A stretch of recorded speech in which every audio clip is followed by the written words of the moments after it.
Hey everyone, Joshua Kirk here with you once again, and now it's time for episode 217 of Album of the Day, which before I get into today's review, it's a very special day for me because today is my 18th birthday. So feel free to wish me a happy birthday in the comments and stuff like that. Finally gonna do my first album review in a few weeks, which for this review, the artist I'm gonna talk about is a singer-songwriter, multi-instrumentalist, and producer whose real name is Devonte Hines, but his stage name, as he's best known, is Blood Orange. He does his own solo work, but then he's also produced for other artists as well. He did some production on Carly Rae Jepsen's Emotion album, and he is back with his fourth solo album as Blood Orange, which came out last year on August the 24th. And the album is called Negro, Swan. And as you can see, I own the album on vinyl. I got this in December, not for Christmas, but I did buy it at Soundgarden in early December. The album came out in August, but this vinyl didn't come out until October. There it is. Love this front cover. It's definitely really cool in terms of how it relates to the overall sort of themes of this album. And then there's the back. There's 16 tracks on here. It's over 49 minutes, but then there's also bonus tracks, so this vinyl as a whole is 52 minutes. And released on the legendary indie label Domino, which of course is famous for being the label for artists such as Arctic Monkeys and John Hopkins and bunch of different indie artists.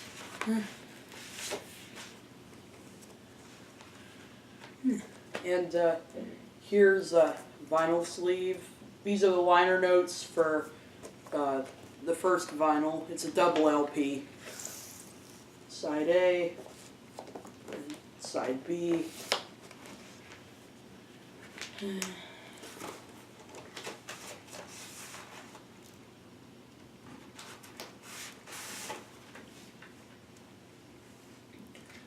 Then there's the other sleeve and the remaining liner notes. Side C and side D.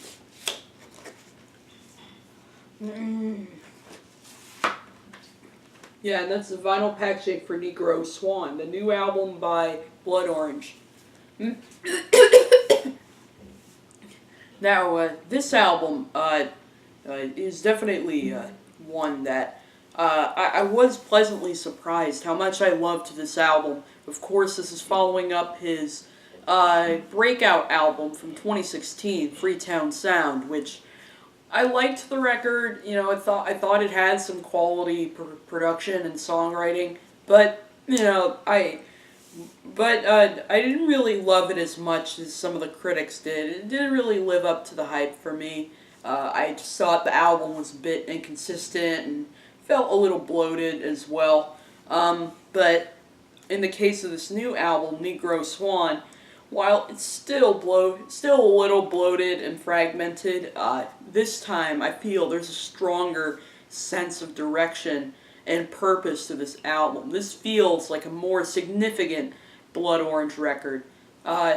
This album thematically is by far his darkest and most emotionally intense album to date, delving into themes of Black depression and sort of being an outsider who's constantly hiding certain personality traits, but they want to be out there and sort of show who they are completely without shrinking themselves or perform a version of themselves. So it makes sense that this album does also show Dev Hines' support of a class of queer, transgender women of color here on this record, for example. So it definitely is a very special album for those reasons. The opening track, Orlando, features a nice, sexy kind of funk groove to it.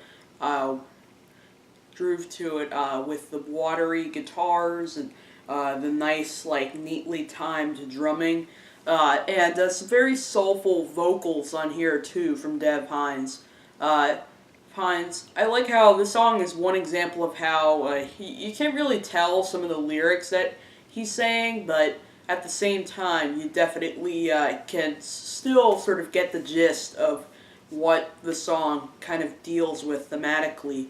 And then it eventually cuts off, and you get this little instrumental guitar part, featuring some spoken word by Janet Mock, which Janet Mock's voice is definitely one of the most important voices to this album.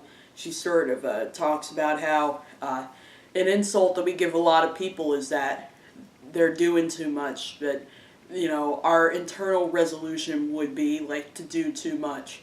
And then after that is one of my favorite tracks on the record, Saint, which opens up some really gorgeous sax playing, as well as some really nice female vocals, singing some lyrics about, like, featuring a beautifully poetic line, "Your skin's a flag that shines for us all." But then it transitions into this really awesome, sort of more energetic section, featuring some really cool production, as well as some very passionate sort of vocals. Definitely is one of the standout tracks here on this album. Love the kind of baggy drumming on the song, for example. On the song, and also it's got a really cool, catchy bridge as well. It's most definitely one of the hookiest, most accessible songs on the entire record, so it makes sense that it was chosen as the first single for the record. Or maybe not really the first single for the record, but definitely one of the main ones. The next track, Take Your Time, is this gorgeous Robert Wyatt sort of inspired ballad, featuring nothing but some keyboard, but some electric piano, some extra little synth bits, vocals, and some really beautiful kind of mystical flutes. And even though Dev Hynes sings very softly on this track, he still puts a lot of soul into the performance, for sure. And it's really beautiful, that part where he kind of turns the reverb up a couple of notches, and slips in the flutes and stuff like that. This is one of these cases where, the dreamy reverb actually really works and has definitely some purpose to it. The song Hope features some additional vocals from Tay Shy, as well as Puff Daddy, P. Diddy, Sean Combs, whoever you want to call him. And Tay Shy delivers a very beautiful, catchy vocal performance on here. And I also do think it is really cool how Puff Daddy kind of raps the hook on there, and he delivers this very poignant spoken word part at the end, where he sort of talks about how sort of wondering what it's going to take for him to not be afraid to be loved the way that he really wants to be loved, but at the same time he's a little bit scared to admit it. Over some really cool jazzy pianos at the end of the track.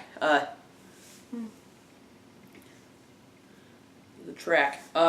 The song Jewelry is definitely one song that I want to point out as a big, like, important centerpiece for this whole record.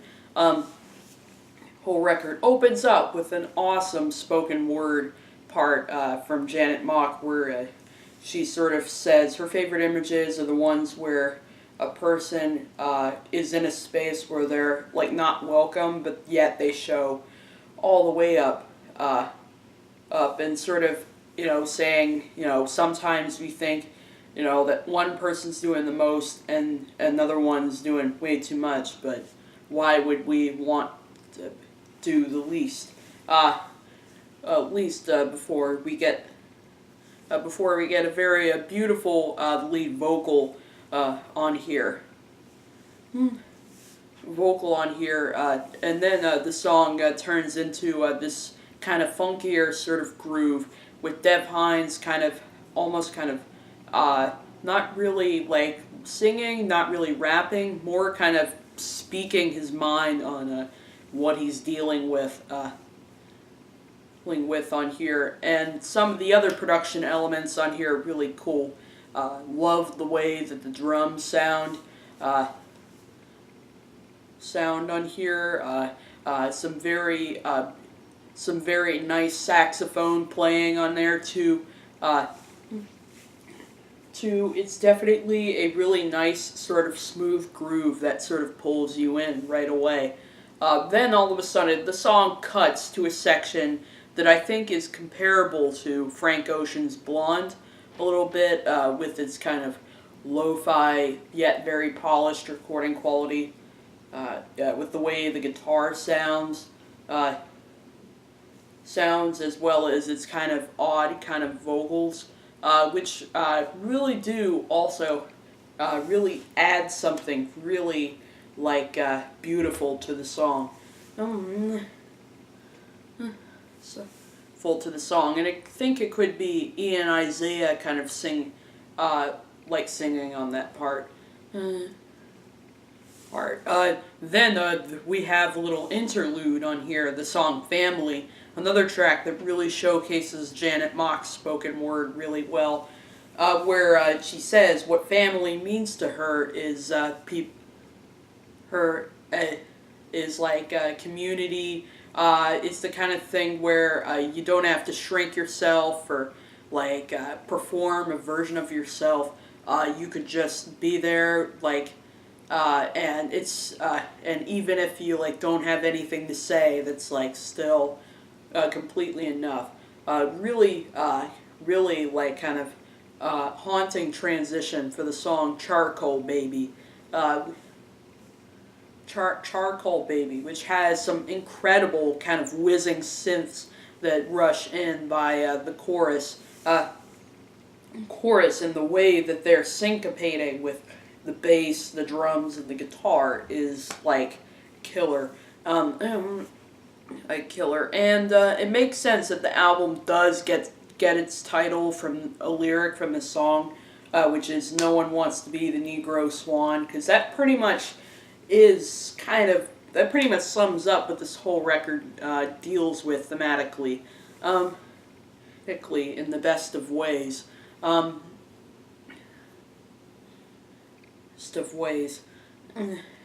the verses are also great. I really like Dev Hynes' vocal performance on here. And then it has a really cool ending, the instrumental ending with that amazing saxophone. Definitely was a perfect transition for the next interlude on here, Vulture Baby, which is just a minute and 14 minutes, but it does have some lyrics that initially I couldn't really, they're kind of unintelligible at first, but when I looked them up on Genius, I kind of got an idea that he is kind of partly making references to, partly sort of criticizing pop star Miley Cyrus for basically criticizing artists from going from hip hop to country, which of course some of the public isn't happy about. about. Though my one issue with this track is the way I don't really care for the way the vocals are mixed on this track. Maybe a bit too quiet in the mix for me. Uh, even though it definitely is a really cool kind of more somber moment in the middle of the record with very like dreary pianos. But then following that, one of my favorite tracks on here, Chewing Gum. I love the production on here. The kind of syrupy cloud rap production on here is just like it fits Dev Hynes' voice so beautifully. Like the way that the beat sounds is really cool. And I really like his soulful vocal performance on here. Tell me what you want from me. And on the hook, I really like how he's sampling bits of the hip hop song "Looking for the Chewin'" on here. I thought was really cool. But probably my favorite part of this track is A$AP Rocky's guest rap verse on the track. Really just added a lot to the song. A great flow, and definitely has some point. While it does have some kind of sexual themes to it, it still is very poignant and definitely one of the best moments of this album. And Phi's backup vocals on the chorus sounded really cool as well. Cool. The song also does incorporate some different spoken word samples, which kind of sounds like a few guys kind of at a table, kind of seemingly arguing with each other. Especially that little part at the end. Before the song cuts to a slowed down version of the beat and a rap verse for Project Pat. The song Holy Will is one of the only tracks on the record that isn't completely an original. Matter of fact, there is some gospel song that the song incorporates elements of, which is Center of They Will, written by L. Barnita Clark Terrell. And Ian Isaiah's performance of those lyrics is just so damn powerful. When she's hitting those high notes, I believe every word she's saying. I can feel it in my gut. Lit in my gut. And definitely some lyrics that I think work really well in the context of the themes of this album. Wanted to be centered in that holy will. And that outro is definitely really nice, really cool drumming on there, and some very beautiful kind of ethereal keyboards going over Dev Hynes' outro vocal. The song Dagenham Dream follows that up, and to be completely honest, this is probably my least favorite track on here, though it has grown on me progressively over time. It's kind of underwhelming, and it is slightly underwhelming and not quite as intricately written as other tracks on here, so that kind of makes the song kind of probably the one major letdown here. Down here, the kind of dreamy atmosphere does kind of let it down a little bit. But I do really like Janet Mock's spoken word part at the end. Nappy Wonder, though, total jam right there. Great groove on the song. The vocal performance on here is incredible. It's incredible. It's definitely yet another really catchy song on the record. Feelings up ahead, no ethics, but feelings up ahead, nothing cool. I mean, that hook is just so addictive. It's just so addictive. Love, it's soulful, Rhodes piano. But then the song also features this like off-kilter kind of distorted guitar lick over the more kind of polished sort of basic track, which sounds awesome, which somehow sounds awesome on there. There. I really love the song that features Georgia and Muldrow on here, the song Running. Another song that has a similar thing that Dev Hynes does in Jewelry, where he's not really singing or rapping, but more just kind of talking about, the same anxiety that he's had coming up again. Yeah, and it's, sort of addressing the demons on his shoulder. Over some gorgeous, like, folky, sort of acoustic guitars. Or it's like the fusion of the acoustic guitars with the kind of hip-hop flavored drums and keyboards sounds very tasteful on here, especially when Georgia Ann Muldrow's vocal performance comes in. I mean, she delivers performance that, similar to how I felt on Ian Isaiah's vocal performance. I can really feel the emotion in her voice. As she's singing, it is kind of heartbreaking, but at the same time has a sense of optimism to it as well. Like, there's a strange sort of underlying hope to this album as well. Like, on here, when she sings, everybody goes through it and you're gonna be alright. Before the song cuts to the final spoken word part by Janet Mock, where she definitely delves into some beautiful poeticism, sort of talking about kind of the struggles she's dealt with, is kind of like this incessant ringing buzzer that she's heard like 3 times in her life. That's definitely that's definitely some pure poetry right there. On there. Then we have the groovy Out of Your League, which is produced by Steve Lacy. Then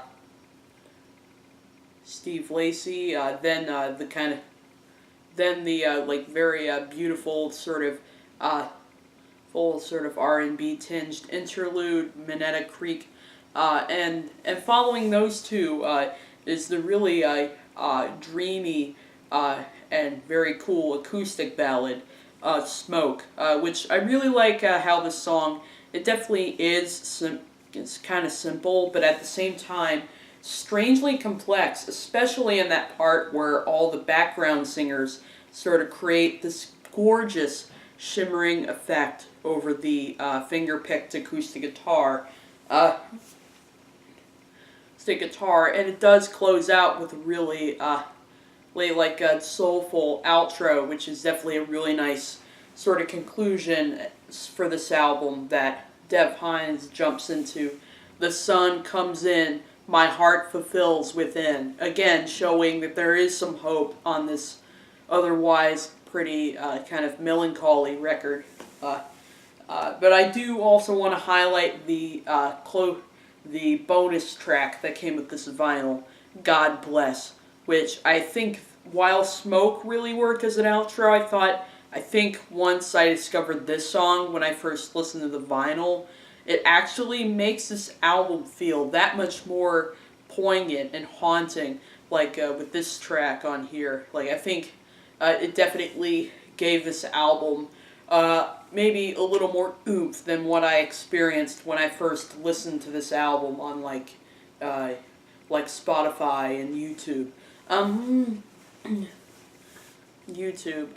Like the song sort of features a spoken word, maybe not really from Janet Mock, probably from someone else, but it's sort of like this very heartbreaking sort of spoken word about someone who, has no one to look up to or to call. She's sort of trying to get her, but yet she's still trying to get her name out there, and sort of addressing how her her blackness and her transness kind of made her feel unique, but also kind of made her feel a little like scared to be like out in the public. So it definitely it makes the album, I think, feel that much more potent. I think when you have this track here. But yeah, like Negro Swan, definitely one of the best albums of the year. I did rank it as my number 40 on my top 50 of 2018, but this album like progressively continues to like grow on me that much more because there's just so much very gorgeous, intricately produced, and like very beautiful and very high quality material on here. I mean, this is a very special record. It's a record to me in terms of its themes. And while I don't necessarily deal with similar problems, I strangely at the same time can kind of relate to how, if you're an outsider, you kind of, have to take some risks in order to kind of get over your fears and your struggles. So because that record is like connects with me so much for that reason, I definitely have warmed up to it that much more the more I've listened to it. So my score for this album would have to be 9.0 out of 10. 10, because it's literally like an album that I highly recommend you check out, because it definitely will give you chills, but then you will also definitely see beauty in it. So that's my review of Negro Swan, the new album by Blood Orange, and I'll see you for episode 218.